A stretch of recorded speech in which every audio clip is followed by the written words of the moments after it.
Matrix is proud to be the exclusive sponsor of Shorts with Liz Clark. With over 20 years as a dedicated supporter of the fitness industry, we're thrilled to continue a partnership geared towards success for all those who believe in better. Well, hello, everyone. Thank you again for tuning in to A Shorts with Liz. I am so thrilled today to be with my friend, the CEO of Solidcore. Welcome, Bryan. Hey Liz, thanks so much for having me. Excited to be here. Yeah, this is going to be fun. But before we do get into a little bit of the nitty-gritty and sort of details of what's going on at Solidcore, I was wondering if maybe we could start with just a little bit of background with it. The concept, I'm very familiar with it since we're in the same backyard, but a little bit of the history of the franchise, how many locations you have, and maybe a little bit of your personal history with the company would be great.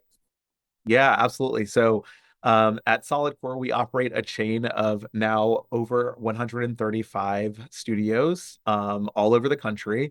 We were founded here in Washington, D.C., so that's the backyard that Liz was talking about, but we now operate in 27 states as well as the District of Columbia. It is a fully company-owned and operated model, and it is a class-based workout. The workout itself is a 50-minute full-body strength training workout done on our customized reformer that uses spring-based resistance to get your muscles to that second stage of muscle failure, that point where they're shaking uncontrollably.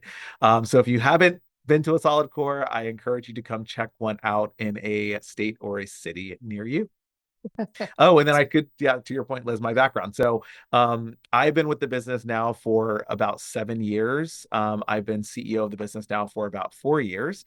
But fun fact, my first solid core class was actually 10 years ago, more than 10 years ago now. And so I was a loyal, dedicated solid core client for several years before I ever worked here, which gives me a deep personal connection to the brand and the product. Maybe if we have time at the end, you might share a little bit of your tips and tricks on how to recover from a solid core recovery because it is tough, but it's a great concept. Um, Happy to do it. Happy to do it.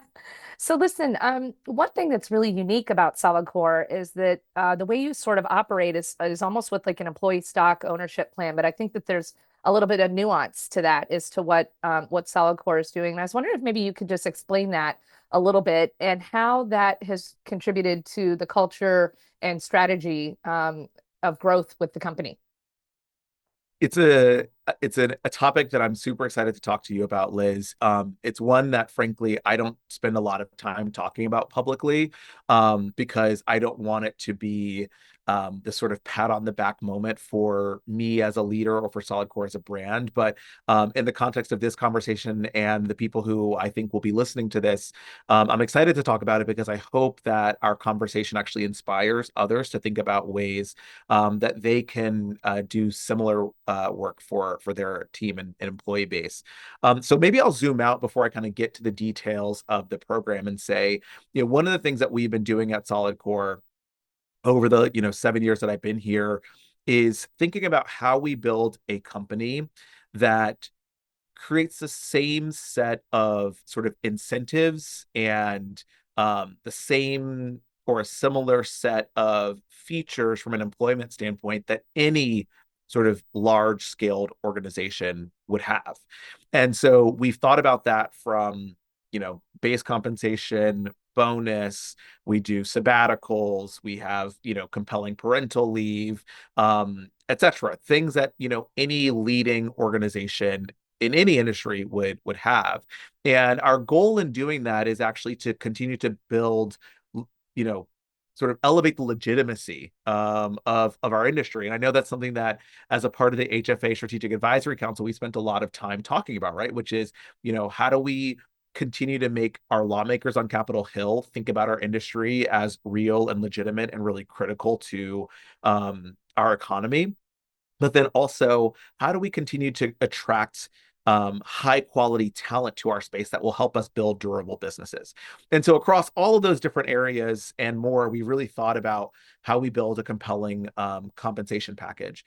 And one of those elements at Solid Core is this idea of building a long-term incentive plan. And so Solidcore is private equity backed, is now currently, fully private equity owned. And within private equity, what those organizations do is they, invest in a company or they buy a company. And then in 3, 5, 7 years, they ultimately sell their stake in that company for a profit. And traditionally, in companies, the people who benefit from those sales tend to be the most senior people at an organization. And it was, 15 years ago, it actually started at KKR. A guy named Pete Stavros was like, that notion that only the senior most people benefit when companies transact and are successful is actually a little bit antiquated, outdated, and frankly unfair when there are a lot more people who ultimately contribute to a company's success. And so they started it at KKR, one of the largest private equity firms in the world. And we've adopted a similar mindset here, which is how do we allow our employees to benefit when this company goes through transactions in the future? And so we do that through what we call our long-term incentive plan. And we've had a long-term incentive plan in place for, gosh, the last 7 or 8 years. And what it has meant is that when we've gone through transactions, and we went through one in 2023, and then we just went through one very recently. And in both of those transactions, employees who had been here and, really put in time and invested in this business and helped this business become successful, ultimately were allowed to participate in the proceeds of those transactions. And what I'm really, really proud of is that, we had people who have built a career here, who have been here for 4, 5, 6, 7 years, who walked away from, those transactions with six-figure checks, right? Moments in time where they can really sort of change the trajectory of their life and their family, and pay down debt or put a down payment on a house. And it's something, like I said, that we believe is just one element of a compelling compensation package, but we are really, really proud of, and I think sort of lead our industry and hope that others join us in doing things like this. Wow, gosh, it's so smart. I love it. And not only is it good business sense, but to the point that you started with on sort of the professionalizing ourselves as an industry. And I know you and I have walked the halls of Congress together. And yes, what we know, what we're doing as an industry is critical to making people healthy, live longer, but we're also really good employers. Yes. And this is the story of that. And that's really terrific. And so talk a little bit about how that has helped really engage other people or motivate those on your team to be involved. Absolutely. It's so funny because, I find myself as a CEO, when I talk to other CEOs, we oftentimes find ourselves saying things like, gosh, I really wish our team would think like owners, right? Like they want us to do this, but they're not recognizing the impact to the brand. They're not recognizing the impact to the bottom line. They're not recognizing the impact of, what have you, that we as sort of more senior leaders tend to see. And what has happened over the years with these long-term incentive programs that we've put in place is that our team has started to think like owners. They've started to think about ways that we can maximize value of this business over time, because they recognize that if we all do our jobs right and we all play a role in doing this and building this business, that we all will and should benefit from it. And so I'll just give one tactical example.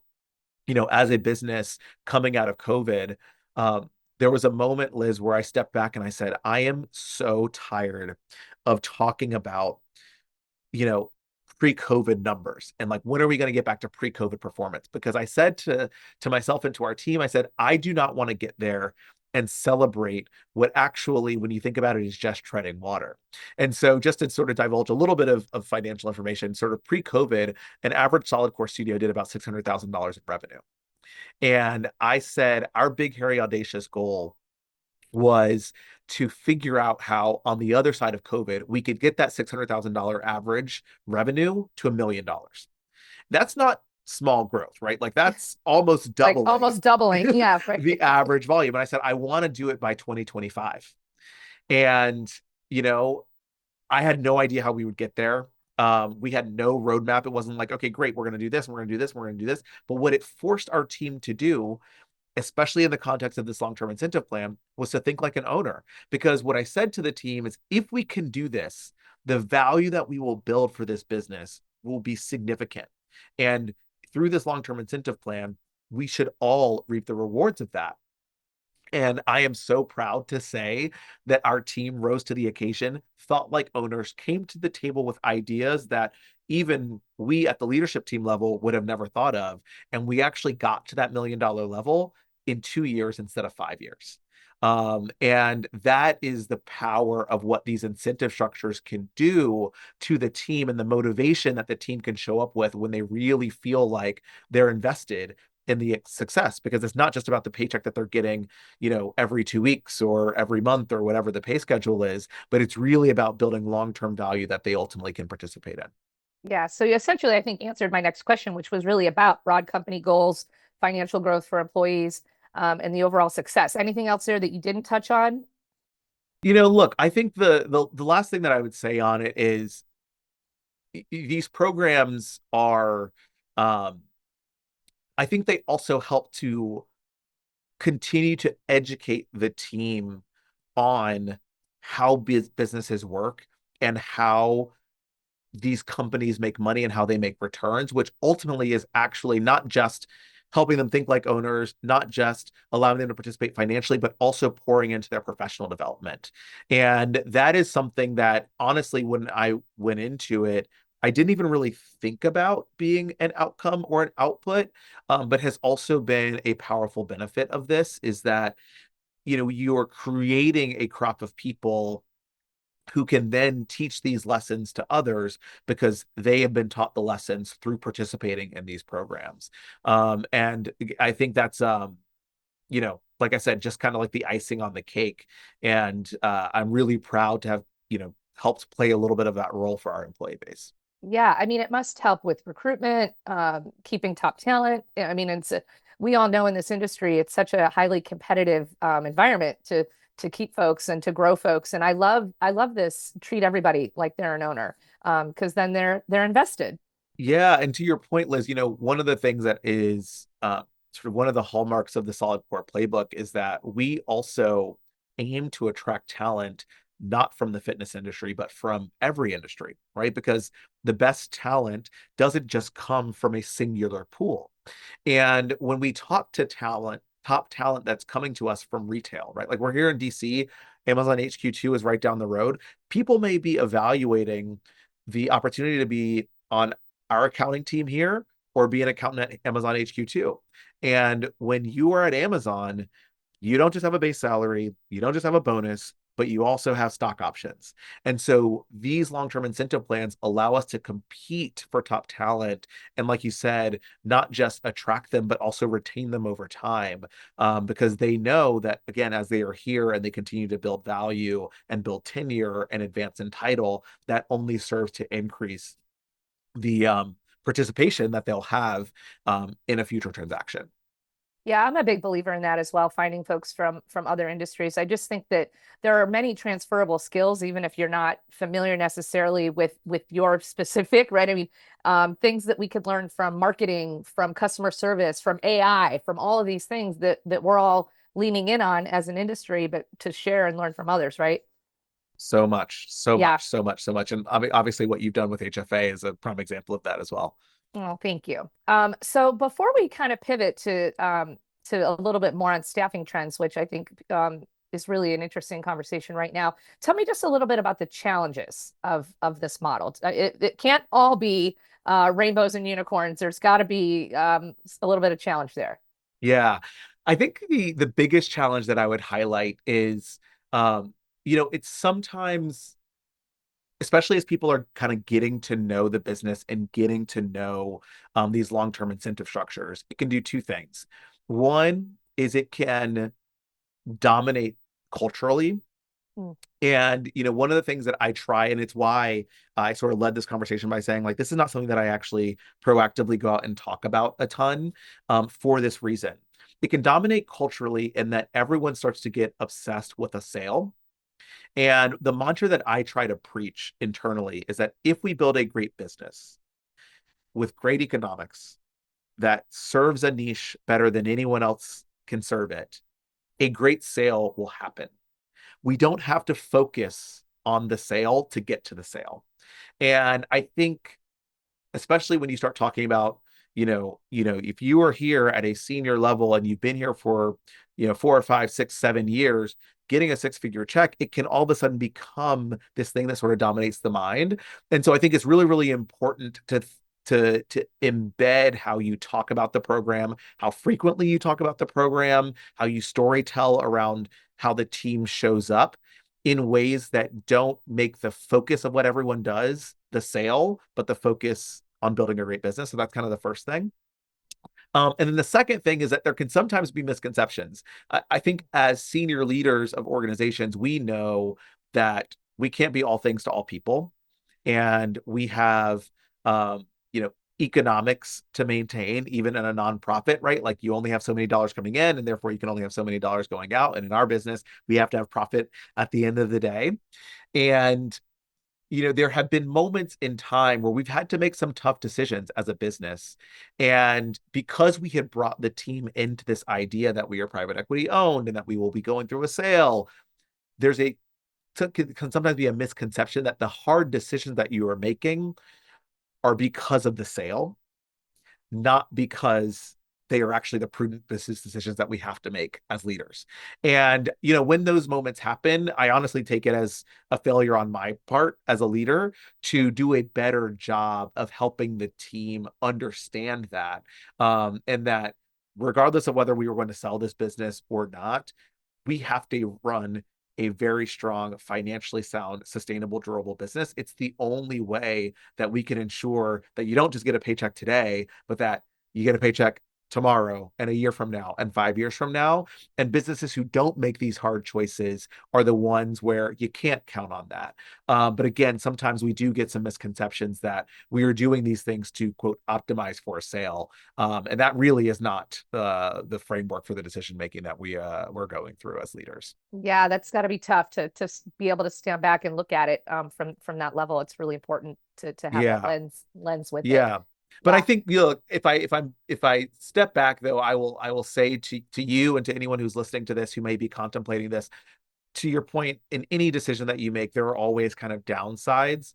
Um, but the benefits far outweigh. I have seen over the years, and if we do our jobs right here at Solidcore in the years to come, when we, ultimately sell this business, we should be paying out to our team tens of millions of dollars, not insignificant sums of money. And that will go to people who are full-time director level, senior director level, leaders here, but it will also go to people who are part-time coaches here, who have been here for a while. And so, we're really, really proud that we can get that broad level of participation, that broad level of ownership thinking. And to us, that far, far outweighs some of the drawbacks that we just discussed. Yeah, yeah. And we'll attract maybe some of those people from Amazon and those other industries that you speak of. Yes. Yeah, here's the So, hoping. so listen, as the fitness industry does continue to evolve, basically sometimes overnight, um, that we see things. How do you see staffing needs changing? And are there any sort of emerging trends in workplace management that you're either excited about or concerned about? So I think there are a few things that are happening from a staffing standpoint that are on my mind at the moment. One is this is a great problem to have, or a great challenge to be facing. And it's not just with our business, it's with, several businesses in several categories within fitness, is that there's unprecedented demand for what we are doing. I think that people are investing in their health more than ever. I think companies and organizations are making it easier because of flexibility in work schedules, especially as more people go to hybrid models. And so people have more time. And I think there's just a cultural shift to health and wellness that is real on the other side of COVID. And it's crazy that COVID was 5 years ago, but we're really seeing the flywheel continue to accelerate. And because of that, we need more talent more than ever today. And so, to your point, there is a war for talent out there, for incredible fitness instructors, and coaches to lead these classes. And because of that, it means that you have to have your employer brand really dialed in. It means you have to have your compensation structure built in a way that is compelling and competitive in the market. And it means that once your people get to your organization, you have to endeavor to treat them as great as you can, because retention is really, really freaking important.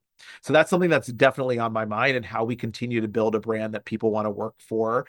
Um, and I should have said in that, how we start to attract new talent pools.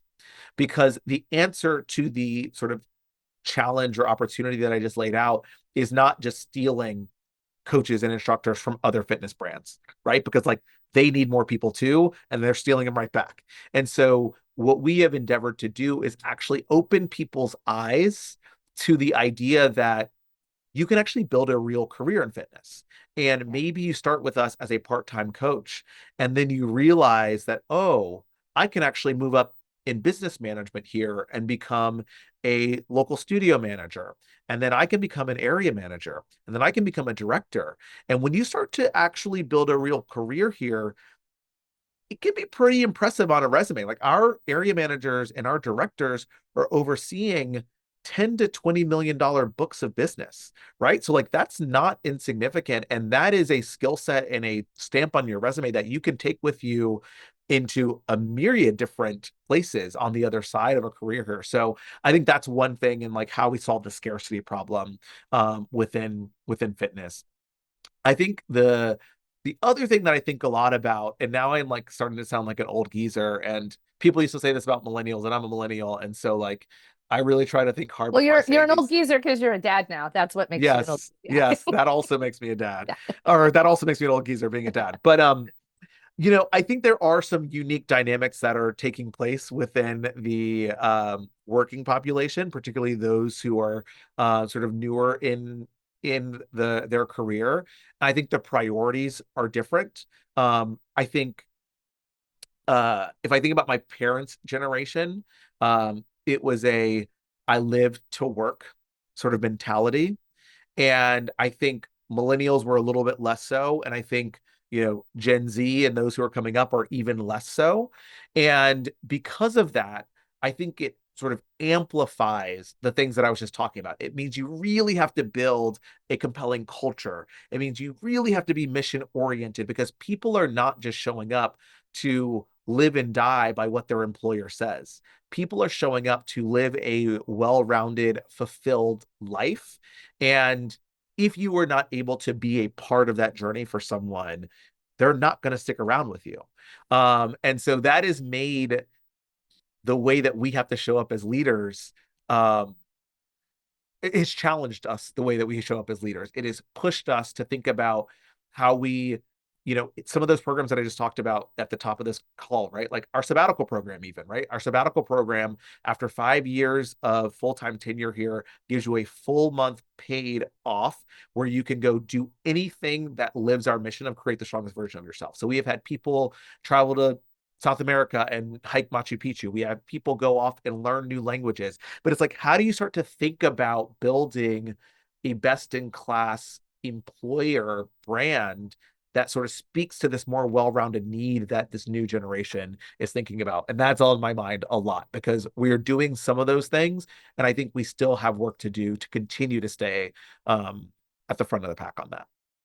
Yeah, I mean, it sounds to me with all of those things, you're building a really positive company culture, probably, a sense of community with your team, um, and and creating more flexibility and almost a decentralized system in some ways, right? Anything, I mean, would you agree with that? Yeah, I definitely agree with Yeah. that. And I think the other thing that's been fascinating to be a part of, really, um that I didn't highlight, but I think is worth talking about, because it's both a challenge and an opportunity. Again, if I think about my parents' generation as kind of like one extreme, um, their employer was their employer. They went to work to work. It was a job, it was a paycheck, it was their career, but it was work. And And they weren't on this all night long, right? they also weren't on that all night long. And I think they didn't look to their employer to solve other other social needs, Mhm. because there was, as an example, a much stronger religious affiliation for organizations, 20, 30 years ago. And I think as I think about my generation as millennials, and then definitely the generation that's coming up behind us, um, there are more demands for how we all as employers show up, not just as an employer, but as a contributing member of a community, right? And that's everything from how we think about DEI. I'll give you a great example that's real time, right? Like we are navigating I was going to say the aftermath, but it's ongoing, the incredible destruction that we're seeing in Los Angeles due to the wildfires.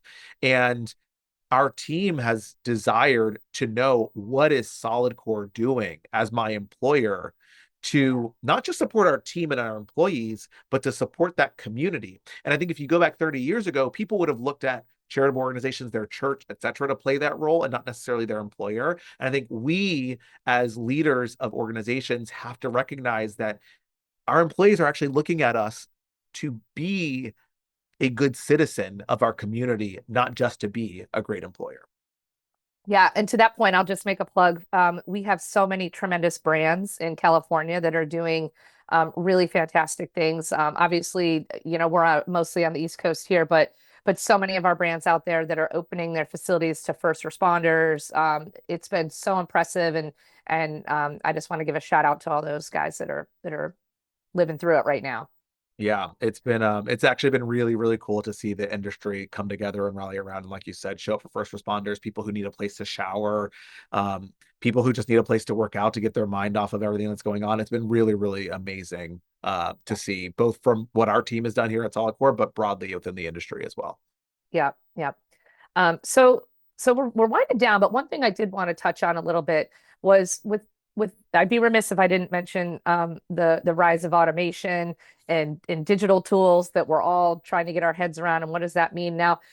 As Solidcore looks at that, has that changed a little bit of the skill sets that you're looking for, or maybe the roles that exist within your company? Absolutely. I think it's done two things. One is that it actually has, as things become more AI driven, it has actually made the role of what we do, not just at Solidcore, but across the fitness industry, even more critical in the lives of our clients. And so it serves as a great counterbalance, actually, to the sort of the ongoing prevalence of AI, that people want human connection. They want in-person experiences. And we are uniquely positioned to be able to provide that for people. So we try not to let the chatter and sort of rapid pace of acceleration within AI cause us to forget that we actually continue to play a really, really unique role in the lives of our clients. Um, and on the flip side, we also have endeavored to embed AI and automation into our core operations in ways that enhance the consumer experience or reduce cost to no detriment to the consumer experience. And so a few things that we've done on this front is, thinking about our our customer experience team, who handles incoming inquiries, if there are any issues that a client has had at a studio, or if someone just has a question. What are the ways that we can automate that so that clients can actually get answers faster than a human, to the extent that it's not something that requires human intervention? We are on kind of like the beginning stages of that, but really, really excited about what that's going to mean, because now, instead of having a 24 or 48-hour business turnaround for 70% of the inquiries that come in, you can get automated responses, right? So like that's what we're sort of endeavoring to build toward with the prevalence of AI. And I think to your question around talent, it means that we are starting to look for people who are in those department level leadership roles, who have experience in AI and automation, as well as whatever the functional expertise might be. So, right. So like, you know, looking for a customer experience leader who not only understands customer experience and how to create an empathetic culture around how we navigate situations and interactions with our consumer, but also one who understands how you might digitize that to the extent that there are interactions that you can digitize. And then there are some back end things that are really interesting as well that we are looking at and focusing on as a business. And so, in our world, because we are class based, our schedule drives everything. Yeah. Whether you have a class at 6 or 6:30 might be the difference between a completely full class and a half full class. And that is real money in the pocket of the coach, because coaches get paid based on how full the class is, and certainly real money to the bottom line. And so we have actually built our own internal tool that has some AI and machine learning algorithms that help us decide, when we are building out a schedule for a studio, how those classes should show up on the schedule in order to maximize the revenue, to the benefit of both the coach and to the business. And that is something that is, like I said, it happens sort of operationally in the background. Our clients don't have visibility to it. But hopefully what it ultimately means is that classes start showing up on the schedule more frequently, when they want them and where they want them, so that we can better match our supply to the consumer's demand. Wow. I mean, that's like secret sauce stuff there. That's pretty awesome. We're Uh, trying over here, Liz. We're I trying. love it. I love it. Okay. So in winding down, I got two last questions for you. And first, I touched on this for fun. So how do you recover from a solid core workout, and how often do you recommend that people do this per week? So solid core is a challenging workout, as Liz has alluded to. Um, in terms of, I'll go in reverse in your questions. Um, how often you do it, I think, really depends on what your goals are and what else you're doing. We have clients who come as their primary form of workout, and they're in the studio 3 to 6 times a week. And we have clients who come as a part of a more diversified workout regimen or part of cross training, and they come 1 to 2 times a week. I personally try to get into the studio 2 times a week because I also really enjoy Soul Cycle and spinning. So I try to do that once a week. And I also really enjoy running outside. So I try to do that once a week. And then occasionally I'll do some lifting at home as well. So I try to build a sort of more diversified set of experiences that get me kind of moving my body 4 to 5 times a week. And I think that that's plenty. I think you'll get plenty of benefit out of solid core showing up in the studio twice a week. In terms of the recovery, I have a couple of suggestions. None of them are going to be rocket science. The first is anything that you think about from recovering from any other workout is going to be applicable at solid core, right? Like, make sure you get your water, make sure you get your protein, make sure you're getting your stretching. But the other thing that I say to people is, don't wait too long before you get back into the studio. One of the biggest sort of quote mistakes that I see newer people to solid core make is that they are sore coming out of their first class, and they're like, I'm going to wait a week until I'm not sore at all. And your body does not adapt when you keep the spacing that long. And so I would say, like, when you start to feel the soreness, not at its peak, but when it starts to wane a little bit, that's your signal to get back in there and let your body get accustomed to the workout. And then the recovery from there becomes much, much easier. Oh, I love it. I love it. Okay, well, one thing that you mentioned earlier is I'm going to ask you about it is on big, hairy, audacious goals. And I'll mention Yeah. one that we have here at HFA, and it is to get 30% of Americans healthy by 2030. And right now we're at somewhere around 24%. So we've got a lot of work to do. And it's a campaign that we'll be working through the Strategic Advisory Council on that you're a part of, and with the industry broader. But since you were able to hit your goal so quickly, do you have new goals that you would be willing to share with us today? Yeah. The biggest one, a lot of, naturally in my role, people expect me to think about financial goals, particularly being in a private equity owned organization, because that's what private equity cares about. They care about getting a financial return. And of course, we certainly have financial goals. But the more I'm in my role, the more I focus less on income and more on impact, because it goes back to what I said when we talk about these long-term incentive programs and we talk about it with our team. If you build a great business that has meaningful impact on people's lives, the income will come and you won't have to actually worry about that. And so my new big, hairy, audacious goal that I've shared with the team is, in the first 10 years of this brand, or it took us 10 years of this brand being around to impact 1 million lives. We had 1 million unique clients walk through a solid core door, and it took us 10 years to get to that 1 million. My goal is, in the next 10 years, I want us to hit 10 million lives. So I want us to 10x the number of lives that we can impact over the next 10 years. And so that is our new big, hairy, audacious goal. And it will mean continuing to open new studios in communities all over the country and eventually all over the world. But it will also mean that we have to go deeper in our communities that we already work in and touch even more lives in those communities. So I'm super, super excited about that. And I think our team is excited about having that level of impact as well. Wow, I love it. I love it. And if I can help in any way, I'm there. So thank you so much, Bryan. This was so much fun. You're just such a good human and a forward thinker, and just excited to have you in our industry and excited to see what comes in the future from Solidcore. So thank you for doing this today. And we'll see you soon. Awesome. Thank you so much for having me, Liz. It's been a pleasure. Yep. Bye-bye. Bye.